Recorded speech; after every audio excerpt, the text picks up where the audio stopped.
Não há escolhas erradas com a informação certa. 3 eleições no prazo de um ano? Opiniões rápidas não chegam. Garanta o acesso a factos e uma análise transparente e rigorosa. 3 eleições, uma assinatura, toda a informação. Assine em observador.pt, agora com 49 € de desconto.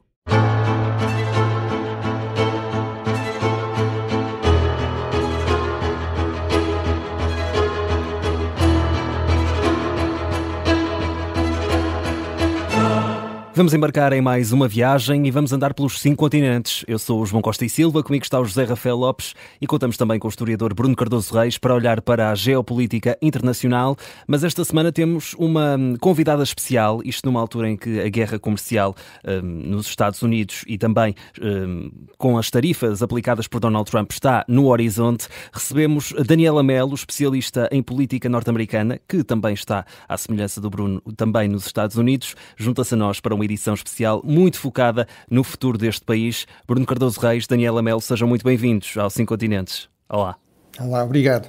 Olá, obrigada pelo convite. É um prazer estar aqui convosco. Sejam muito bem-vindos ambos. Daniela Mello, vamos olhar com especial atenção para a situação nos Estados Unidos, Donald Trump na Casa Branca, e é precisamente pelo presidente norte-americano que vamos começar esta viagem pelos 5 continentes. Há algo, Daniela Mello, que a surpreende neste novo mandato de Donald Trump? Ele não disse que ia fazer precisamente o que está a fazer?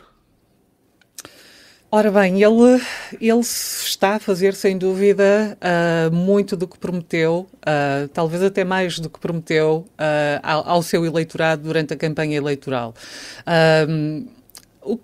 Se há algo que surpreende, eu diria que talvez o que me surpreende mais é a convicção com que ele está a fazê-lo. Nós sabíamos que este Donald Trump, sobretudo com o apoio, esta versão de Donald Trump segundo mandato, sobretudo com um apoio do Congresso muito mais forte do que teve durante o seu primeiro mandato, iria tentar fazer muito mais coisas e o mais rápido possível, sobretudo nos primeiros 2 anos de mandato,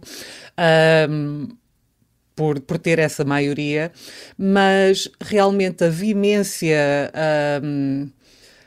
a força com que Donald Trump neste momento tenta pressionar o Congresso, tenta pressionar o seu próprio partido e tenta pressionar também as instituições, sobretudo o Judiciário, para poder levar avante as suas políticas de deportação, por exemplo, deportações de imigrantes, de captura de imigrantes sem documentação, a questão das tarifas, por exemplo.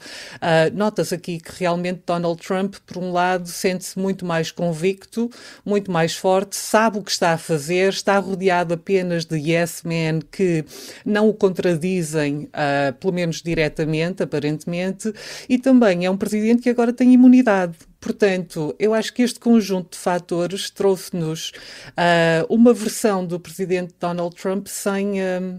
without restraint, diríamos em inglês, ou seja, sem limitações. Sem limitações, exatamente.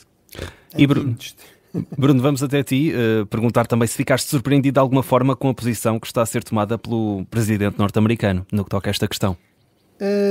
Não, mas estou muito de acordo com esta análise e queria sobretudo agradecer muito à Daniela Mello ter aceito o convite. É realmente um privilégio, é uma professora aqui em Boston, uma luso-americana, ou seja, alguém que é também cidadã americana, mas que obviamente continua a ter também uma ligação grande a Portugal, portanto é ótimo poder contar com a expertise. Vai ser um ótimo contributo ao longo deste programa. E pronto, e realmente eu estou muito de acordo neste sentido, que é, ou seja, não é surpreendente, embora é importante também sublinhar aqui isto, que é uma das coisas que foi sendo dita nesta campanha, como aliás anteriormente em relação a Donald Trump, não liguem muito àquilo que ele diz, porque isto é mais uma retórica populista, depois na prática vai ser diferente, inclusive usando como exemplo o seu primeiro mandato como presidente, em que realmente tem muitos aspectos, realmente, por exemplo, na relação com a Europa ou com a NATO, etc., foi, no fundo, business as usual, portanto, grande parte das coisas se mantiveram.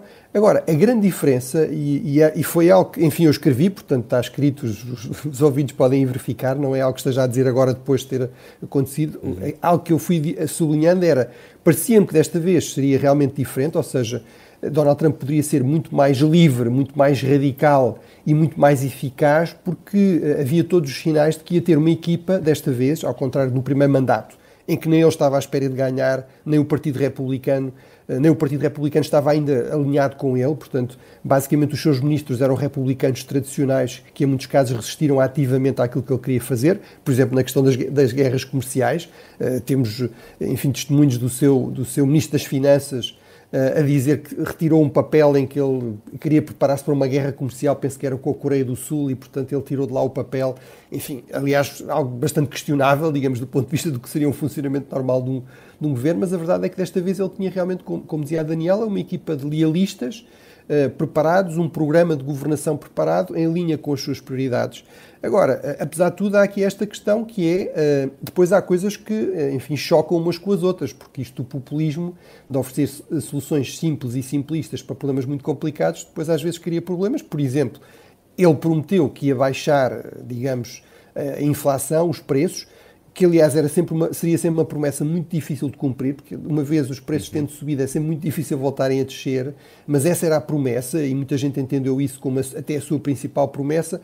Ao mesmo tempo, falava sempre muito da questão das tarifas e das guerras alfandegárias, dizendo que isso não ia ter nenhum problema do ponto de vista da economia americana, não ia haver inflação, quem pagava isso não eram os americanos, eram os estrangeiros.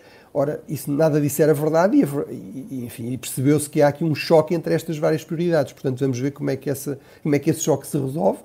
Mas é verdade que, basicamente, o que Donald Trump está a fazer é, com uma enorme rapidez, com um enorme radicalismo, está a aplicar as coisas mais extremadas, mais radicais que ele foi prometendo, que ele foi falando durante a campanha.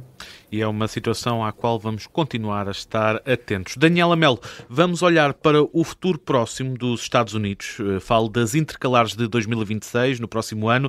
Que expectativas podemos ter e que hipóteses têm os democratas de tentar assumir uma posição mais forte? Bem, os democratas estão esperançosos porque têm alguns indicadores neste momento de que o apoio a Donald Trump e aos republicanos esteja em queda. E quais são alguns desses indicadores? No início deste mês, em abril, houve uma corrida no Wisconsin, em particular, que foi para o Supremo Tribunal de Justiça, em que Donald Trump e Elon Musk apoiaram fortemente o potencial juiz de direita, o candidato de direita. Musk, em particular, doou cerca de 24 milhões de dólares para essa corrida, ou seja, apostou bem alto. Foi provavelmente a corrida mais cara da história dos Estados Unidos no que diz respeito a uma corrida ao Supremo Tribunal a nível estadual. E o que é que aconteceu? Perderam, ou seja, os republicanos perderam, os democratas ganharam com uma vantagem de cerca de 10 pontos. Isto num estado onde, em Wisconsin, para relembrar, num estado em que Donald Trump ganhou com muita facilidade a Kamala Harris. Portanto, os democratas neste momento olham para este tipo de corridas como um teste à capacidade de Donald Trump de ajudar em corridas internas a nível estadual e a nível distrital por todo o país. Isso dá-lhes alguma esperança de que neste momento se as coisas se mantiverem mais ou menos, e este é um grande se, mais ou menos como estão, o eleitorado se virará contra os republicanos e a favor dos democratas. A favorabilidade do presidente também tem estado em queda. A última sondagem que vi, a mais recente de ontem, foi do Economist, que mostrava que apenas 42% dos americanos nessa sondagem, claramente, aprovam do presidente. Há também aqui o problema económico, não é? Se foi a economia que nos trouxe de volta Donald Trump, pode ser a economia que realmente seja o fator mais importante nas intercalares de 2026. Isto porque, com estas guerras comerciais, há muita incerteza, há muita volatilidade, mas o que também vamos vendo nas sondagens é que o público americano cada vez mais acredita que estamos a entrar num período de potencial recessão económica. Portanto, tudo isso seriam fatores que podem avantajar os democratas nas intercalares, mas também temos de ter cuidado, porque ainda falta muito tempo, ainda pode rolar. É verdade. ainda muitas coisas podem acontecer daqui até às intercalares, portanto, um ano é muito cedo para fazer este tipo de previsões, mas o que sabemos também é que os democratas terão muita dificuldade em conseguir vencer o Senado, por exemplo. Porquê? Porque no Senado os republicanos têm de defender 22 lugares, mas só 2 desses é que serão realmente competitivos. E os democratas têm que defender 13, dos quais 4 neste momento são considerados muito competitivos. Portanto, o Senado provavelmente manter-se-á nas mãos dos republicanos, a menos que haja realmente uma vaga de eleitores à esquerda que mude isto drasticamente. Os democratas têm muito mais probabilidade de conseguir sair vitoriosos na Câmara dos Representantes, mas neste momento ainda não se projetam grandes vitórias, ou seja, o que teremos é um Congresso que estará potencialmente dividido. Portanto, mesmo que haja uma vitória dos democratas nas intercalares, o mais provável é que seja na Câmara dos Representantes, não no Senado, e que, portanto, embora isso queira dizer que o Partido Republicano e Donald Trump não terá tanta facilidade em passar novas leis, novas medidas nos últimos 2 anos, que os democratas não terão uma base de apoio, uma margem, não terão uma margem de vitória grande o suficiente para deter o presidente e para realmente fazer frente a esta administração. O certo é que até 2026 ainda falta um bocadinho, mas Bruno, tu ouviste aqui a perspectiva da Daniela Melo. Que papel poderá estar reservado aos democratas nas intercalares? Bem, muito brevemente, portanto, as eleições são realmente só em novembro de 2026, portanto, mais de um ano, portanto, isso é uma eternidade, ainda só passaram, não chegámos ainda aos 3 meses de Donald Trump, embora já pareça muito mais Parece muito tempo, não é? Sobretudo com Donald Trump, eu diria, ainda mais com Donald Trump. É sempre muito tempo na política americana, mas ainda mais com Donald Trump.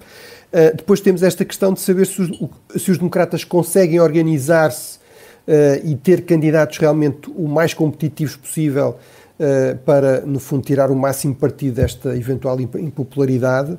Mas, portanto, eu diria, apesar de tudo, à partida, a expectativa nas eleições intercalares é sempre que elas sejam mais favoráveis ao partido que está na oposição, sobretudo se houver maus resultados económicos e se eles forem atribuídos ao Presidente. Portanto, se realmente esta questão das tarifas tiver um impacto económico negativo, que é aquilo que a maior parte dos atores económicos esperam, duradouro, isso realmente pode ter aqui um impacto que favoreça aos democratas. Agora é preciso realmente que eles também consigam tirar o máximo partido disso.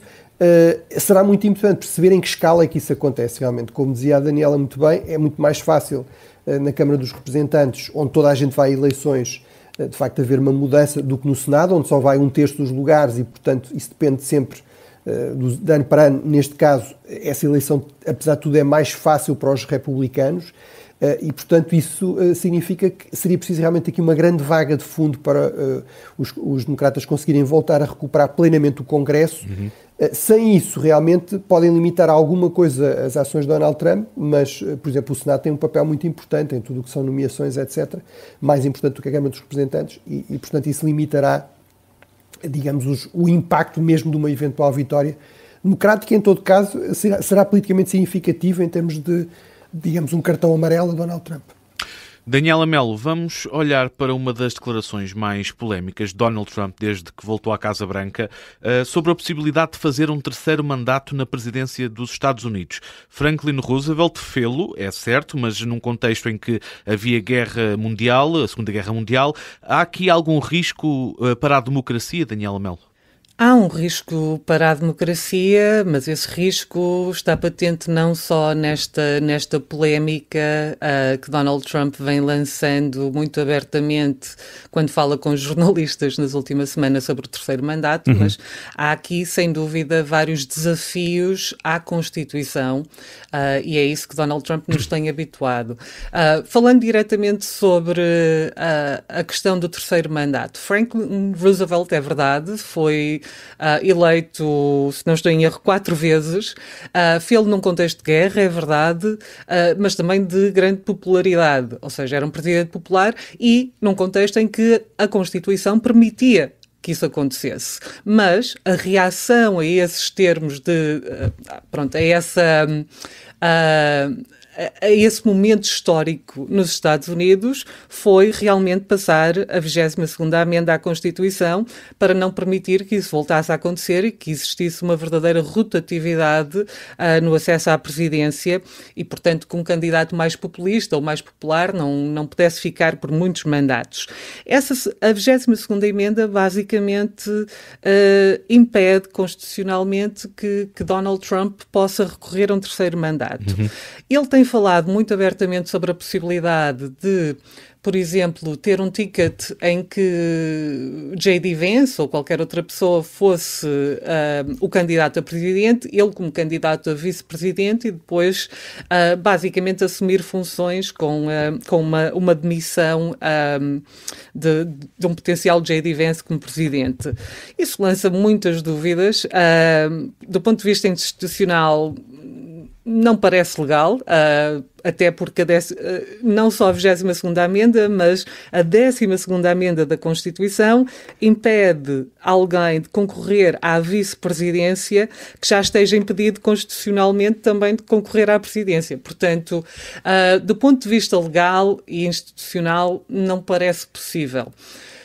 Agora, Donald Trump o que realmente tem demonstrado é que ele está disposto a desafiar a Constituição, a desafiar as leis, a desafiar certamente as normas, isso tem-no feito desde o primeiro mandato, e pode haver aqui outra estratégia potencial a que, enfim, que o Presidente ainda não tenha referido, mas que vá realmente tentar impor ao país, a menos que seja travado pelos tribunais, mas veremos. Isto tudo traz-nos, mais uma vez, a esta questão que é o facto de Donald Trump estar a todos os momentos a testar a Constituição, a testar as normas democráticas, a testar as leis. E esta semana, outro exemplo disso, e que tem sido extremamente polémico, é este embate entre Donald Trump e o Supremo Tribunal de Justiça sobre um indivíduo que foi deportado sem direito ao que nós chamamos due process, por exemplo, ser apresentado às autoridades, a um tribunal antes da deportação. O Supremo Tribunal de Justiça decidiu por 9-0, que em si é quase inédito, por 9-0 que a administração teria que retornar,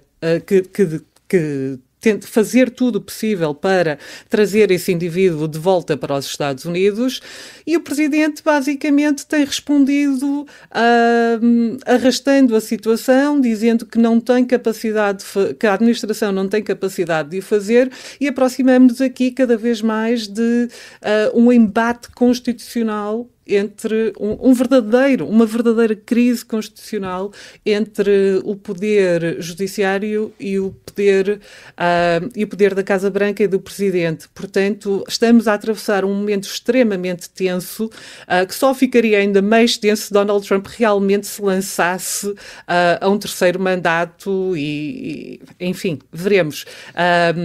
Há muita incerteza e muita volatilidade neste momento sobre todas essas questões, mas o facto de a cada dia estarmos mais próximos de uma crise constitucional tem preocupado imensamente os eleitores deste país, como podemos esperar, não é? Bruno, eu ainda te quero ouvir sobre esta possibilidade de Donald Trump vir a cumprir um terceiro mandato, mas vamos ter de deixar para a segunda parte, vamos ter de atualizar notícias e já voltamos aos 5 continentes. Até já.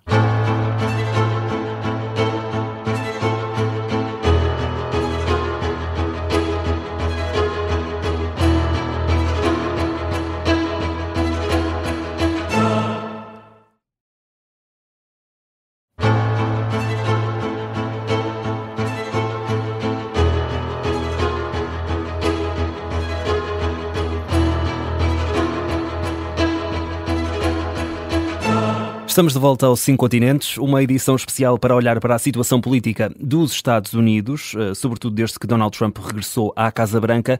E, Bruno, ficámos aqui ainda com um tema pendente da primeira parte, em que queria ouvir a tua perspectiva, também sobre esta possibilidade de Donald Trump cumprir um terceiro mandato. Bem, nós já falámos sobre isso, aliás, em resposta a uma pergunta de um ouvinte, mas eu achei que era interessante realmente trazermos aqui a perspectiva da Daniela Mel, que corresponde muito àquilo que eu também acho, ou seja, no fundo isto corresponde a um constante testar por Donald Trump. Aqui o que é mais relevante é isso, ele está constantemente a tentar alargar o mais possível os poderes da presidência, testar qualquer tipo de limitação aos poderes da presidência. Aí diga-se que o Supremo Tribunal, e é interessante pegar neste último caso, que é a questão desta possível crise constitucional sobre a questão de deportação de pessoas que não são cidadãs americanas, mas sem qualquer tipo de processo, portanto sem serem presentes a qualquer juiz, inclusive aparentemente em mais que um caso de forma errada, ou seja, não era a pessoa que era suposto ir para El Salvador, e portanto eu diria aí também o Supremo Tribunal no fundo pôs um pouco a jeito, ou seja, basicamente criou uma doutrina que torna Donald Trump o presidente praticamente imune a qualquer tipo de escrutínio judicial. Também deu aqui uma ordem um pouco equívoca, não é? No fundo facilitar, não disse claramente tem de trazer de volta, mas portanto, e eu acho que é realmente uma área em que a administração quer uma crise, ou seja, lá está, para testar os limites, e também porque se for em torno desta questão dos imigrantes ilegais que a administração sistematicamente acusa, mesmo sem provas, de serem membros de gangues, etc., violentos, tudo isso é bastante popular politicamente, muito populista, muito popular. Agora, é realmente muito perigoso para a democracia americana. Mas em relação à questão do terceiro mandato, penso que faz parte desta estratégia mais geral. Vamos ver até que ponto é que isso chega. Enfim, parece-me evidente que, pelas razões que foram referidas, não é constitucional, mas pode sempre encontrar aqui uma fórmula. Vimos isso em vários regimes deste tipo, mais de democracias iliberais ou autocráticos, com algum pluralismo, mas mais de fachada, por exemplo, o caso de Putin, não é? De contornar, no fundo, a letra da Constituição, ou seja, fala-se, por exemplo, do Speaker, não é? Portanto, do Presidente da Câmara dos Representantes, que nem tem de ser membro da Câmara dos Representantes, só tem de ser eleito pela maioria, e que seria o número 3 na sucessão. Mas, sobretudo, parece-me que isto é uma questão de ir testando as águas e também de manter, no fundo, de evitar esta questão do presidente em fim de mandato, não é? Que aqui a expressão nos Estados Unidos é lame duck, não é? Um presidente que já está em fim de mandato, está em perda de poder, já no seu partido começam a pensar na alternativa e, portanto, isto é uma forma de Donald Trump também manter, no fundo, toda a gente um pouco a adivinhar sobre o que é que irá acontecer e, portanto, manter-se numa posição de força, mesmo no interior do próprio Partido Republicano, até ao final da sua presidência, seja lá quando for. Vamos avançar. Daniela Mel, gostaria de olhar para o contexto das universidades americanas. Como é que a situação do país, política, tem sido acompanhada nas faculdades, tendo em conta que a administração de Donald Trump tem tentado intervir precisamente na questão da educação? Com muita apreensão, como será de entender, porque estamos em plena guerra aberta entre a administração e as principais universidades deste país. O que começou com a instrumentalização de fundos federais para a investigação transformou-se numa lista de exigências a algumas das principais universidades americanas que são absolutamente incompatíveis com a ideia da liberdade académica e da liberdade de pensamento que é tão prezado nas universidades americanas. Mas, indo por partes, a administração basicamente tem fundos federais que são distribuídos em geral por agências, chamemos-lhe assim, tipo o National Endowment for the Humanities, o National Institutes of Health, e o que acontece é que muitas universidades americanas, sobretudo as que têm faculdades de medicina e que têm laboratórios de investigação, dependem e competem, não é, para poderem receber esses fundos para fazerem investigação laboratorial e, enfim, grandes descobertas foram feitas nas universidades americanas avançadas com esses fundos. E o que há aqui é uma quebra do compacto social entre a universidade e o governo americano, ou seja, um compacto social que existe há pelo menos 7 décadas, em que havia um entendimento de que A investigação em si não pode ser feita apenas e só por laboratórios privados, porque esses laboratórios não têm necessariamente incentivos para fazerem investigação sobre todas as áreas, apenas aquelas em que possa haver um retorno económico, mas as universidades, por outro lado, podem fazer investigação para o bem comum. Não é? E esse compacto basicamente foi quebrado. Mas a estratégia aqui vai muito, muito para além do uso destes fundos para afetar estas universidades e enfim, podemos ver isto como um ataque à ciência, basicamente. Porque neste momento... Obviamente, eu, se fosse um cientista com um laboratório que de repente tem que parar toda a investigação, que não pode continuar a trabalhar, que tem que mandar toda a gente embora, eu começaria a procurar por outras alternativas, nomeadamente noutros países. Portanto, há aqui um perigo muito direto e imediato de um brain drain, não é? De uma fuga de cérebros. Já temos visto alguns exemplos disso em várias áreas académicas, não só nas ciências, em que as pessoas começam a procurar por outras alternativas, seja na Europa, seja no Canadá e noutras partes do mundo.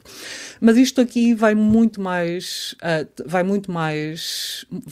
além este braço de ferro vai muito mais além. O que é que eu quero dizer com isso? Se olharmos para os exemplos das últimas semanas, este embate primeiro com a Columbia University e agora com a Harvard, vemos aqui as lideranças das universidades a lidarem de duas maneiras diferentes com as exigências que foram feitas pela administração. Com a Columbia a basicamente ceder, a negociar com a administração, e a Harvard University a posicionar-se contra esta lista de exigências. Eu tenho falado na lista quais são algumas destas exigências. É uma ingerência total, uma exigência de ingerência da administração no funcionamento das universidades. Algumas destas exigências incluem a remoção de todos os programas de DEI,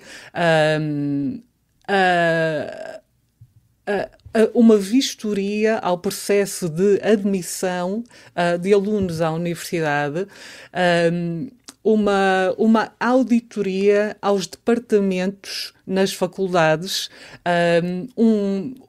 uma remoção de aulas, de cadeiras e até de professores que sejam vistos como sendo woke de esquerda ou que ensinem o que se chama Critical Race Theory, teoria crítica da raça, talvez, em português. Portanto, estamos aqui a falar de censura, estamos a falar do governo a tentar dizer às universidades o que deve ensinar e como deve ensinar.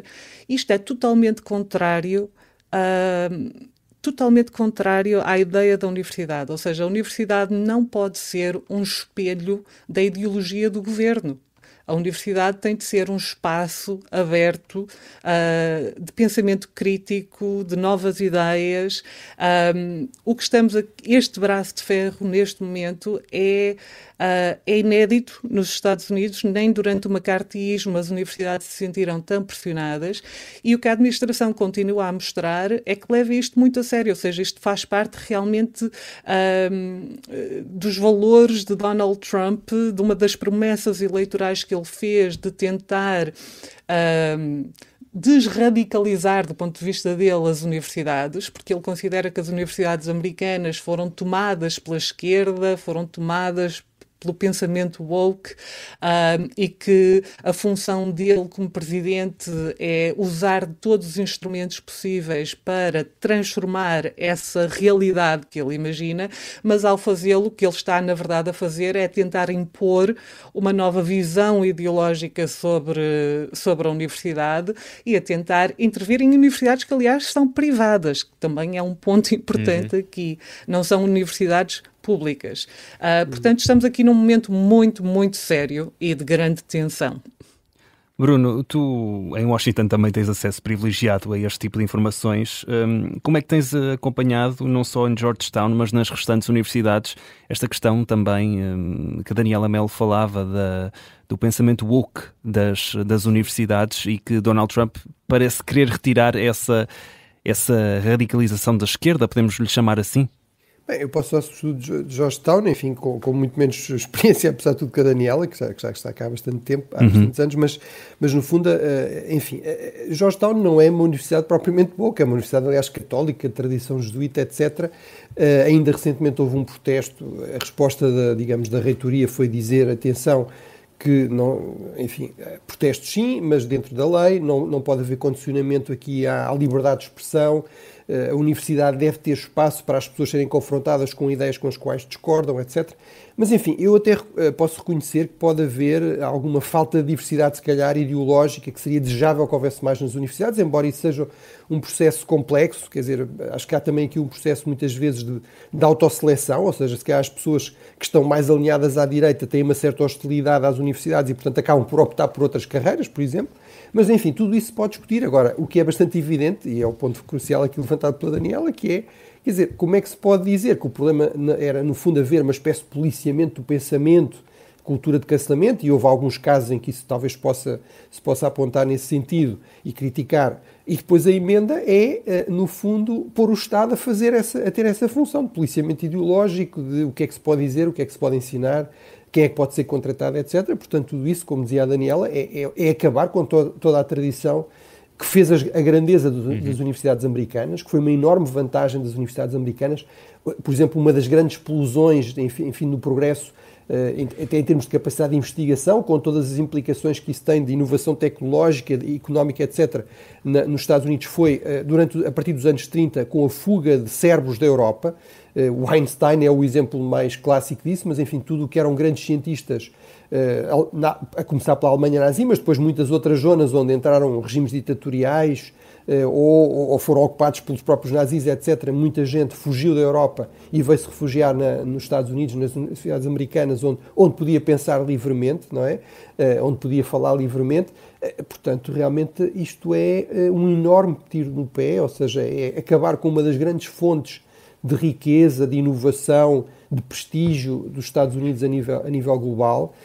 Se a ideia era fazer a América grande, isto é exatamente tudo o contrário. É profundamente anti-americano, ou seja, vai contra as grandes tradições americanas. Mesmo nos piores períodos da história americana, como também dizia a Daniela, realmente não se viu esta tentativa de interferir, desde logo em instituições privadas, porque depois também este aspecto paradoxal, que é esta ideia de que não se pode interferir na atividade dos atores, das empresas, por exemplo, mesmo na atividade política, os empresários, os privados podem dar o dinheiro que quiserem para as causas que quiserem, porque isso é a liberdade de expressão, mas depois pode-se interferir em universidades que são, em grande parte nos Estados Unidos, realmente também privadas.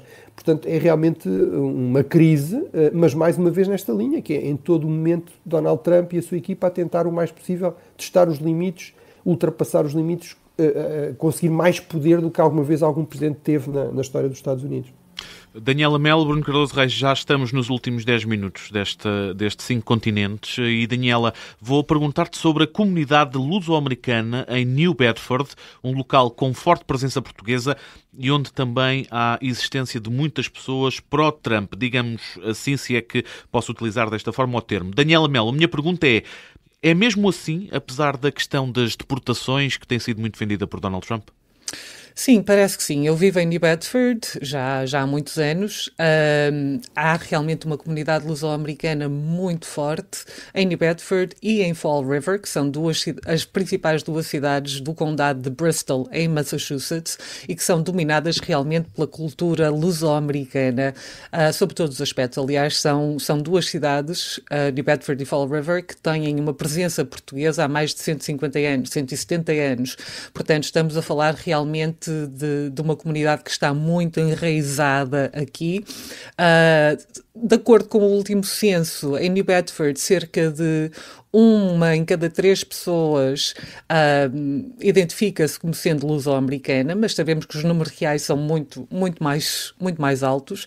Em Fall River, cerca de metade da população, 1 em cada 2, identifica-se como luso-americano.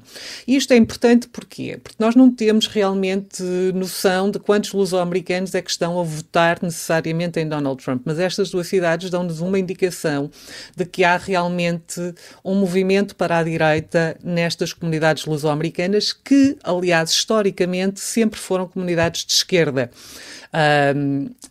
A comunidade luso-americana que trabalha, enfim, muitos deles que trabalharam nas grandes fábricas, mas também na indústria da pesca nas últimas décadas em ambas as cidades, sempre foram eleitores mais à esquerda, muito ligados à família Kennedy, que, por exemplo, nos anos 50, Kennedy, o senador Kennedy foi o grande responsável pela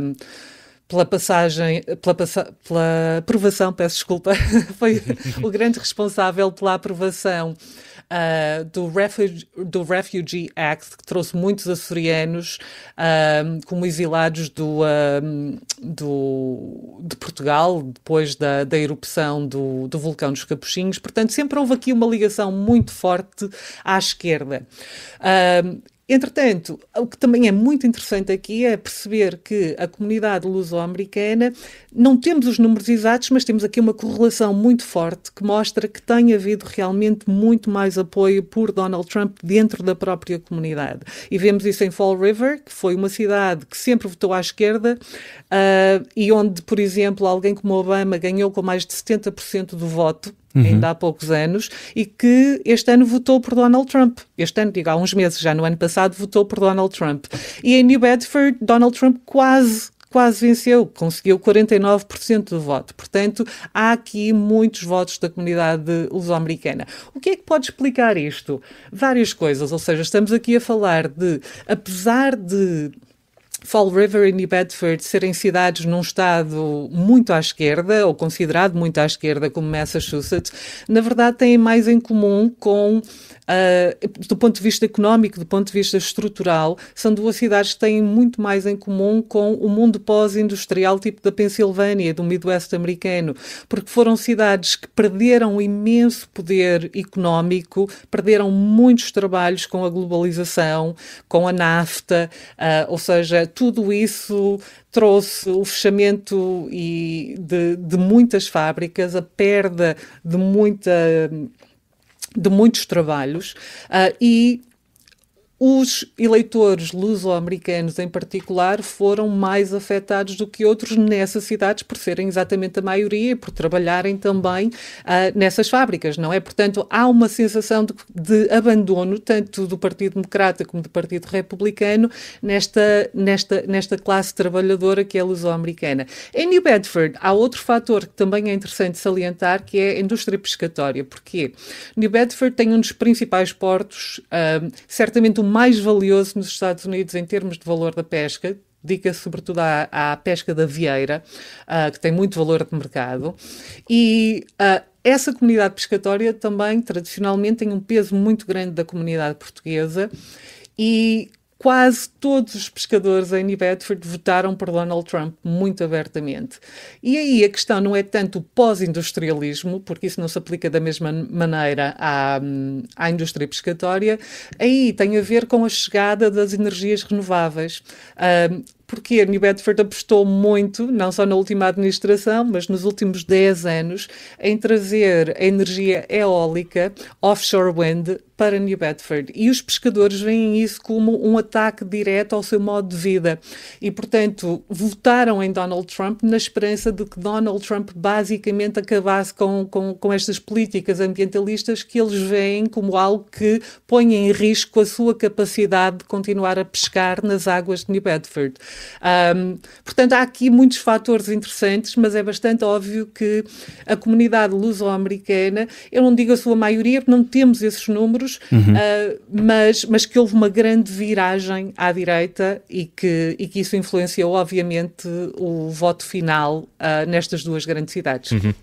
Bruno Cardoso Reis, temos cerca de 3 minutos até ao final. O que é que queres acrescentar ao que foi dito sobre esta comunidade luso-portuguesa?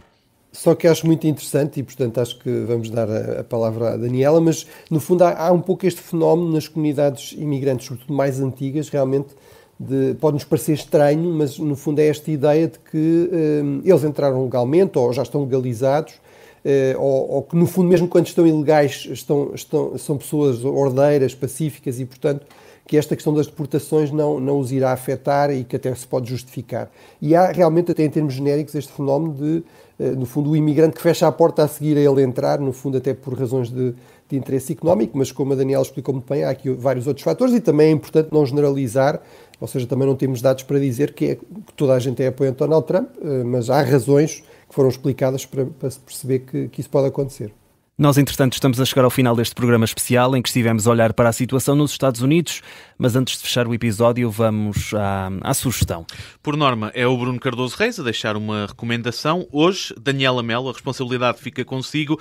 O que é que sugere a quem nos está a ouvir? Alguma recomendação para percebermos melhor os Estados Unidos? Ora bem, recomendações em termos de nos mantermos mais informados sobre a situação.